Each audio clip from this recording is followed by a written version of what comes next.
Sam m'a posé la question, la réaction par rapport à l'annonce de lundi, des joueurs en général, là, comment vous avez réagi? Ouais, c'est sûr que ça nous shake, entre guillemets. C'est sûr que les résultats n'étaient pas là. Surtout, je pense, puis ça a été mon message aux joueurs, puis je pense qu'il faut le voir comme ça aussi, c'est parce qu'on ne performe pas aussi. Hein. Je pense que oui, il y a peut-être des décisions qui étaient douteuses, peut-être un moment donné un certain manque de communication claire avec le groupe. Mais au final, si nous on performe bien, puis on va chercher des résultats, peut-être que Laurent est encore en poste. Donc moi, mon message au groupe, puis je pense que ça a été un peu le ressenti aussi de tout le monde.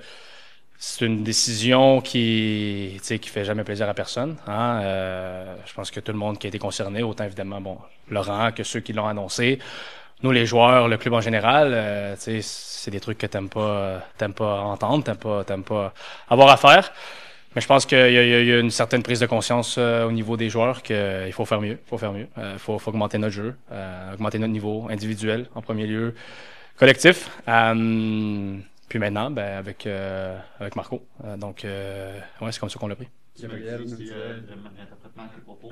Tu as parlé deux fois de ton message aux joueurs. Est-ce que le Ouais. président de Laurent, ça a été l'occasion comme de laver votre linge sale en famille, faire une meeting tous ensemble? Ouais, exact. Ben, c'est sûr, on a eu un meeting.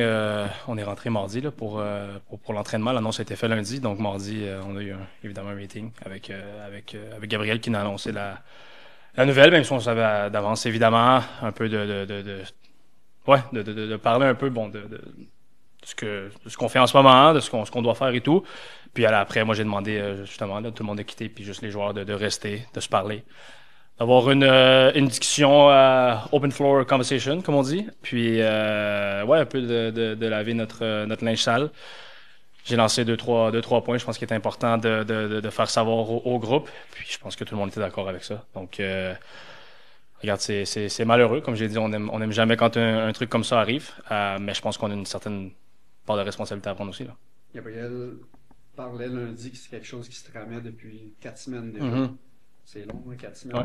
surtout que la saison commence. Est-ce que dans le groupe de joueurs, vous sentiez que quelque chose comme ça s'en venait ou qu'il y avait une dissension entre l'étage supérieur, si on veut, puis Ben, à ce niveau-là, pas vraiment. Tu sais, évidemment, nous, on n'est pas on n'est pas dans les bureaux de la haute direction, puis d'avoir le ressenti au jour le jour.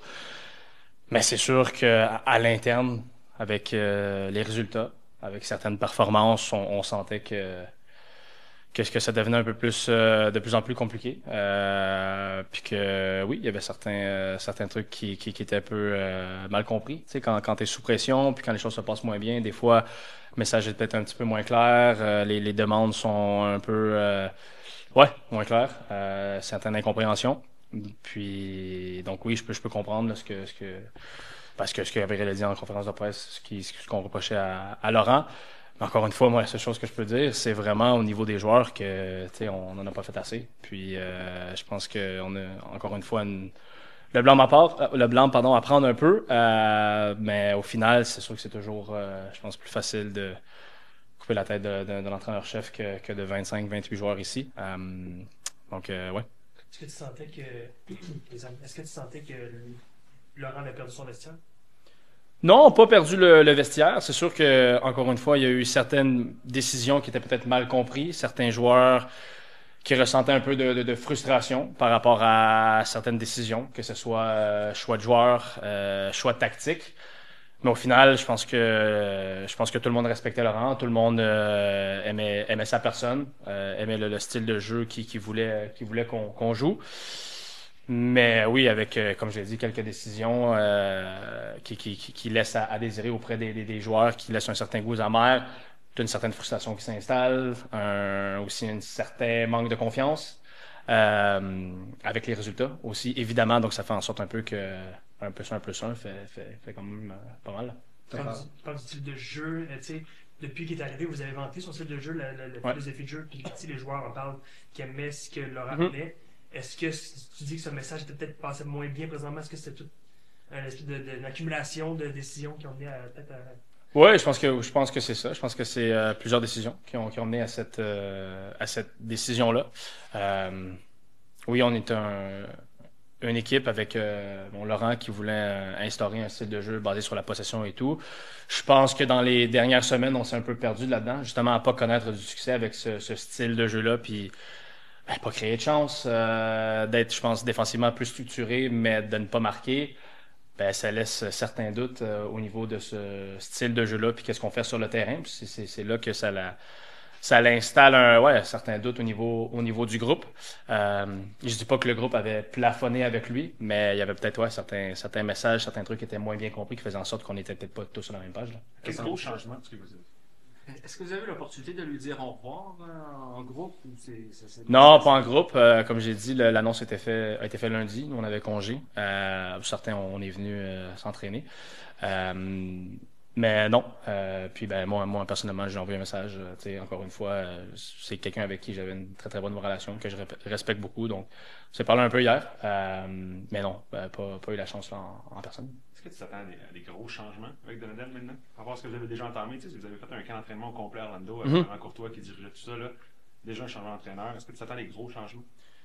Je pense qu'à la base, Marco était quelqu'un en fait de très respecté par Laurent. Donc une voix quand même assez forte où je pense que Laurent prenait beaucoup de ses idées. Pas tous, évidemment, parce que Laurent a aussi ses propres idées.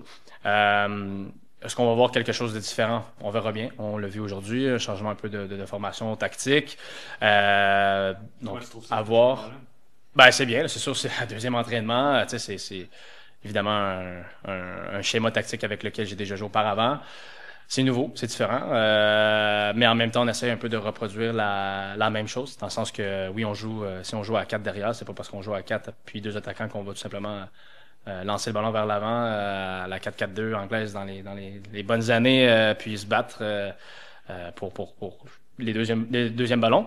Mais oui, c'est un changement. Je pense qu'un changement à ce stade-ci de l'année, même si on est encore tôt, je pense que ça a été ça le message du club, que il y a encore beaucoup de matchs à jouer, puis on jette pas la serviette dès maintenant.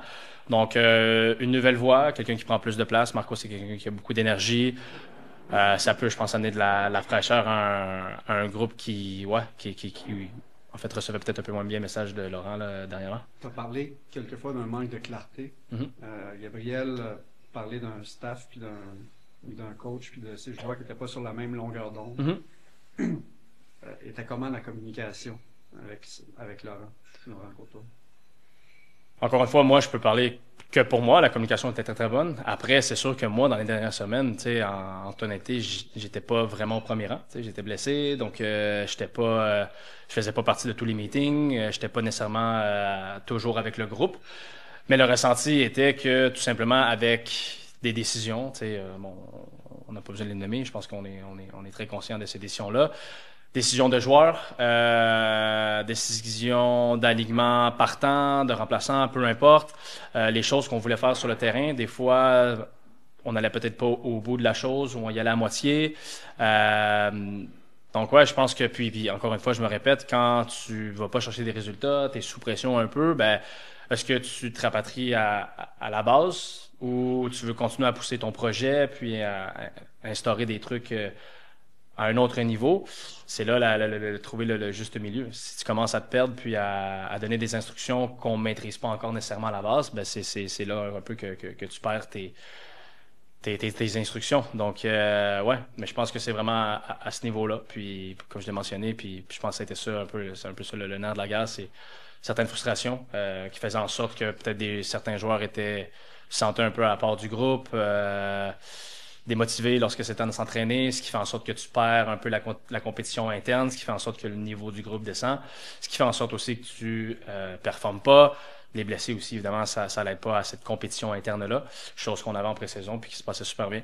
Donc, je pense que c'est plusieurs choses qui fait en sorte que on a décidé de prendre cette décision-là. Est-ce que tu sens que cette semaine, déjà, après 2 entraînements, la communication, je ne veux pas passer du sucre sur le dos de Laurent, mais la communication est déjà mieux, et est-ce que tu sens déjà que la compétition pour les postes est de retour? Oui, là, je pense que la compétition est de retour simplement avec le fait retour des blessés. Oui, on en a encore quelques-uns. Puis on va voir comment ça évolue tout au long de la semaine, les prochains jours. Mais oui, c'est sûr que quand tu as plus de joueurs, puis c'était un des objectifs justement du club, de doubler, même voire plus chaque poste, chose qu'ils ont fait. Donc je pense qu'on fait un gros travail là. Maintenant, c'est à nous justement sur le terrain de se battre pour nos postes. Puis Marco l'a dit clairement, moi, peu importe si tu es ici depuis 3 mois ou 10 ans, ceux qui performent puis ceux qui méritent de jouer avec le plan que j'ai en tête pour ce match spécifique-là, ben, c'est ces joueurs-là qui vont jouer.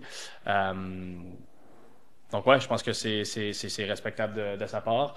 Encore une fois, Marco, c'est quelqu'un qui a une bonne voix, qui est respecté dans le vestiaire avec son parcours de joueur, évidemment, son séjour ici à Montréal. C'est quelqu'un qui aime la ville, le club. Donc, ouais, à date, ça se passe bien. Je dis pas qu'on va aller gagner 4-0 à Chicago en fin de semaine, je l'espère, évidemment. Mais on sait très très bien qu'avec une nouvelle comme ça, ça l'envoie un certain électrochoc à l'équipe. Puis on veut une réaction. Puis nous, au final, c'est un peu ce qu'on veut démontrer samedi. Là. Est-ce que tu sens qu'avec 4 entraînements cette semaine, est-ce que c'est assez de temps pour déjà avoir une défense à 4 prête samedi? Oui, je pense que c'est possible. Je pense que c'est le plan, honnêtement. On verra bien, mais c'est comme ça on nous l'a présenté dès le premier meeting avec Marco. Vous le voyez, vous êtes là. C'est ce qu'on fait à l'entraînement. Je peux pas vous le cacher, le mentir. Donc après, si on voit un truc dernière seconde de Chicago, puis qu'on est mieux d'aller avec une défense à 4, mais qui se transforme à 3, ou l'inverse, une défense à 3, il y a plein de nuances à avoir, je pense, dans un schéma tactique. Hein, c'est pas un 4-4-2 rigide, comme je le mentionnais tantôt. Donc, on verra bien, mais oui, ça sera 100%. Vois-tu quelque chose d'unique dans l'approche? Si mon compte est bon, je pense que tu as vu 8 entraîneurs depuis que tu es petit. T'as-tu connu Mauro? Oui. Ok, bon, tu as vu 8 entraîneurs en 9 ans. Tu vois-tu quelque chose d'unique dans son approche qui est propre à lui, tu sais? À Montréal en tant qu'entraîneur-chef dans la personne de Marco Donadel? C'est sûr que c'est tôt à dire, mais Marco, c'est quelqu'un, je pense, qui a des idées qu'il veut transmettre, puis qu'il sait, à un moment donné, tôt ou tard, qu'il va se tromper, mais je pense qu'il veut rester propre à ces idées-là. Il veut mettre une certaine structure sur le jeu, mais aussi avoir cette liberté-là. Vous l'avez vu, de la manière qu'on travaille, où on a une certaine structure, mais les joueurs sont libres un peu de bouger, entre guillemets, un peu partout. Chose, justement, qui nous manquait, je pense, dernièrement. Quelqu'un qui a quand même beaucoup d'énergie, hein, un Italien, beaucoup de passion, je pense. Donc ouais, après, c'est le deuxième entraînement. En tant qu'entraîneur-chef, je l'ai vu en tant que joueur. Moi, je l'ai côtoyé en tant que joueur, puis en tant qu'entraîneur adjoint. C'est sûr que quand entraîneur adjoint, tu prends un peu plus ton coin, mais à date très positif. Puis comme j'ai dit, je pense que le fait que les joueurs le respectent beaucoup, chose qui était aussi avec Laurent, ben, c'est sûr que le courant passe très très bien. Après, c'est le jour 2, donc we were talking about lack of communication, maybe Yeah. with the group, communication breakdown. 5 weeks seems very quick, 5 games seems very quick. Can you kind of put a timeline or a time when you felt like that was starting to really permeate in the group? Does it go back to last year? Is it training camp? Like, when did that start to happen for you? It's a good question. I don't think I'm able to pinpoint the moment where I felt like there was a break in terms of communication. Maybe one incident, that the team didn't really understand. The player itself, but the team was maybe the Tom Peters situation. But as well, I think the team itself lost a lot of confidence in the game against Minnesota.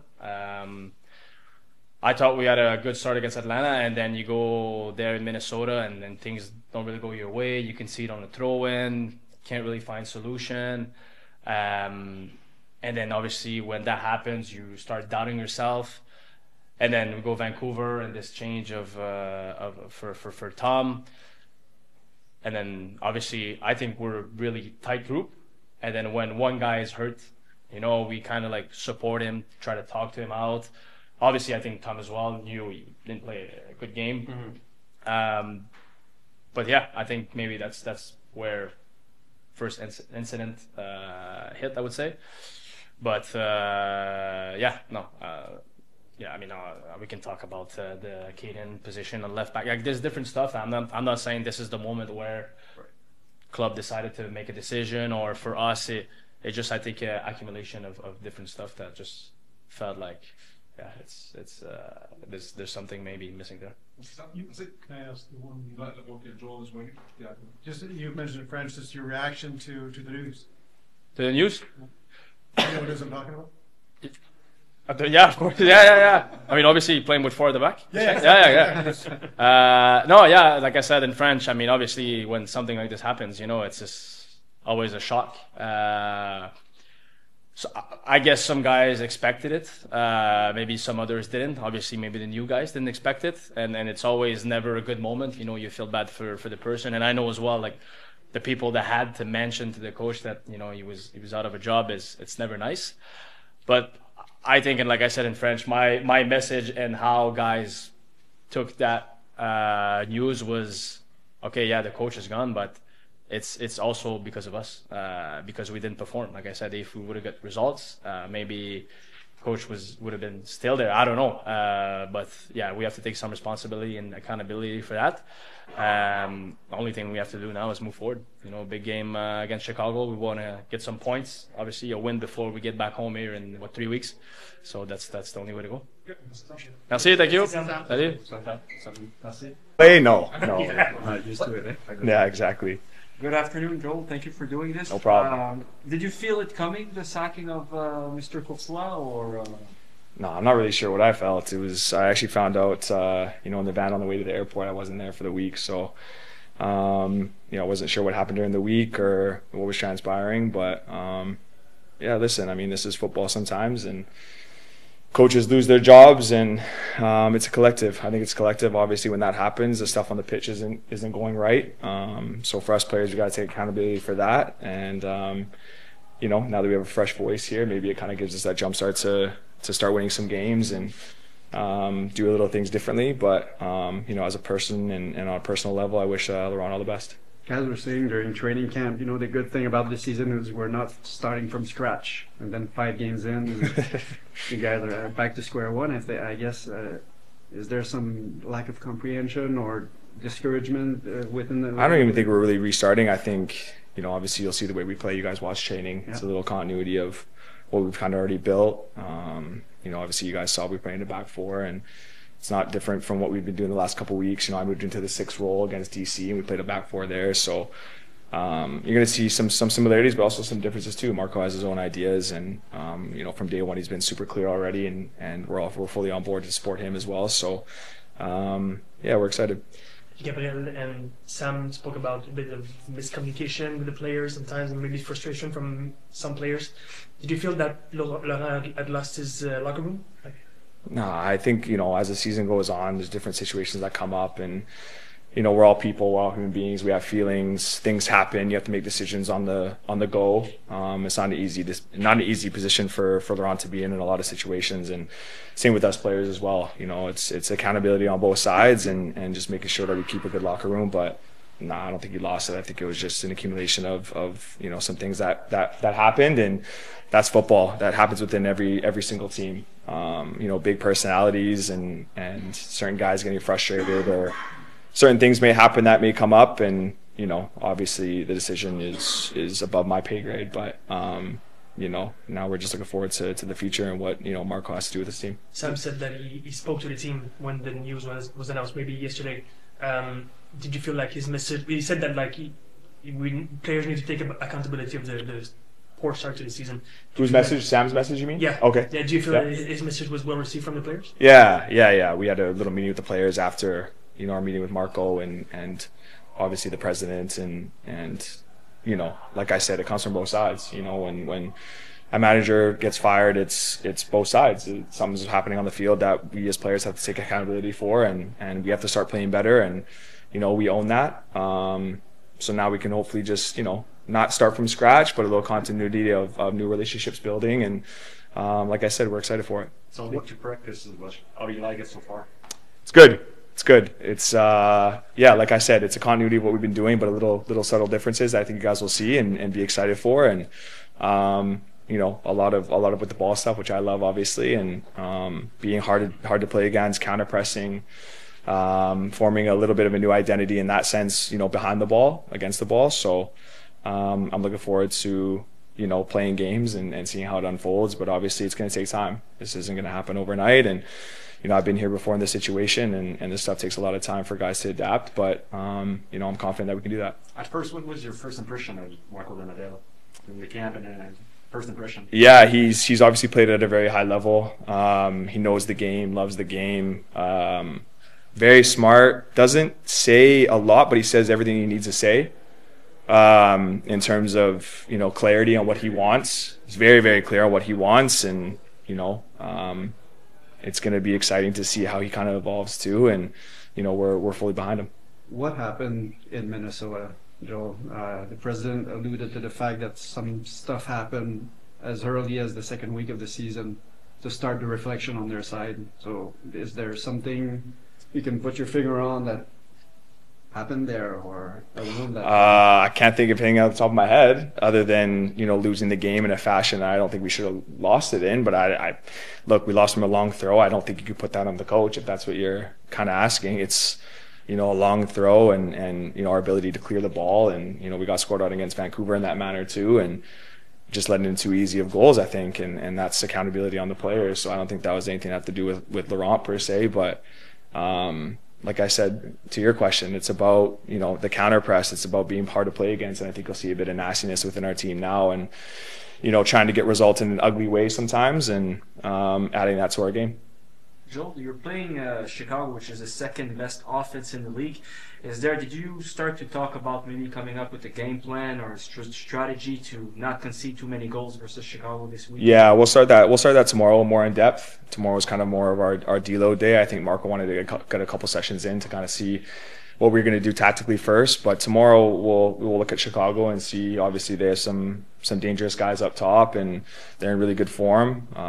They obviously have a new coach on their side and a new identity as well. So we're going to have to be ready for them on the weekend. Dylan's trained with you all day today. I know you're not a doctor, but do you feel like he's getting close to? I hope so. He's been grinding hard, and he's going to be an important player for us. You can see his quality on the ball and his his physical stature and what he can bring to our team. So we'll be keeping tabs on him, and I just hope he stays healthy and he can help our team. Joel, I know you said that you guys played a back four against DC, but that was kind of, popping in and out, and it was adjusting on the fly. Now you're actually going to be starting a game really as a back four. What are the adjustments for you as a center back, and what are some of the adjustments that you guys have had to work on in training, preparing to kind of have that be your go-to formation to play? Yeah, I think for me personally, I play back four with the national team, so I'm kind of a step ahead in that regard, and I'm comfortable in a back four. Obviously a little bit more sliding side to side other than a five because you have that one less guy, but it adds an extra guy when we're pressing against the ball in their opponent's half. So I think that'll be really good for our team, and adding that second guy in there and having our 10s more free and giving our 8s more space. So collectively, I think it's going to be a positive thing, and right now that's the identity, and we're going to do our best to kind of adapt and use that in game and really see it come to life. But I'm excited for it, and I'm okay with it. Congrats on beating the U.S. Thank you. Did you hear about Alfonso's injury? Yes, I did. Yeah. Did you hear what his agent had to say afterwards? I did. Yeah, I did. So what do you make of how he's criticizing Canada and Jesse Marshall? Look, that's for them to figure out. Obviously, agents have an opinion, players have an opinion, and I don't know what the situation was. I can't speak to that. I just really hope Alfonso comes back, healthy. It's a speedy recovery, but it's really unfortunate that a player like that we need in our national team and our captain goes down with an injury like that. But that's their situation to figure out. We just wish he comes back fully healthy. And your experience in LA, how did you like it? It was a lot nicer weather than here. It was great. It was great. Obviously, we played 2 pretty good games. Mexico was very difficult. Beating the States is always nice too. So we're building. The next step is the Gold Cup, and we're building towards a World Cup. And managing that depth and making sure everyone's ready for the real thing. So we're behind Jesse, and we're excited, and we just want to keep winning games and hopefully winning some trophies at the Gold Cup. What have you seen with the depth of the national team? I mean, you've been there, and you've seen them running a lot more, getting in a lot deeper. Yeah. I mean, even Jesse, I think, said it was the strongest team that he's seen in the national team, and that's a testament to all the work that we've been putting in. And you saw we made, I think, 3 or 4 changes in that second game, and we beat the U.S. Obviously, they made changes too, but that's what you need. You need 23 guys on the roster that are ready to play at any moment, and the more you can have competitiveness in training, and that's kind of what we talked about here, having that compete level in training and making sure that you earn your minutes, and the more you have that, the more competitive it's going to be, the better you'll get. So I think it's really good overall. Thank you, Joel. Thanks, guys.